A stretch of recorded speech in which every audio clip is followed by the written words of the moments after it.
60 మంది ఎమ్మెల్యేలు పెట్టుకొని ఎంపీలు పెట్టుకొని అదేంది ఎమ్మెల్సీలు పెట్టుకొని తర్వాత అదేంది ఆ జిల్లా కలెక్టర్లు ఎవరు, ఆర్డీఓలు ఎవరు, ఐపీఎస్ ఆఫీసర్లు ఎవరు, నీకు సిగ్గున ఎంఆర్ఓలు ఎవరు, ఎస్ఐలు ఎవరు, సిఐలు ఎవరు, సిగ్గునాదర నీకేమన్నా?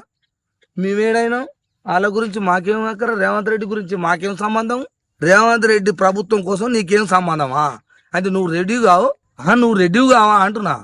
ఒకసారి బీసీలకు జరిగితే, బీసీ అనే ఉద్యమం జరిగితే తెలంగాణ రాష్ట్రంలో 70 ఏళ్ల కాలంలో ఇప్పటిదాకా ఒక్కడు ముఖ్యమంత్రి అయ్యింది లేదా?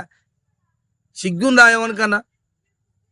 50%, 52% ఉన్న ప్రజలు బీసీలు ఇప్పటిదాకా ఓ 30 మంది ఎమ్మెల్యేలు లేరా? కులానికి యాదవో గౌడో ముదిరాజో లేకపాయ అని ఈ పోరాటం జరుగుతూ ఉంటే ఒక దిక్కు రాష్ట్రం అంతా ఉడుకుతుంటే, బీసీ ఉద్యమం బీసీ రాజ్యం రావాలని ఒక దిక్కు లేస్తుంటే నీకేమైందిరా? ఒక్కని ఏమో పానకంలో పుడకంలాగా ఏమంటారా అది, దాని లెక్కొచ్చి నువ్వు కేసు వేసినావు. నీకేమన్నా అసలు తలకా పని చేసి వేసినవా?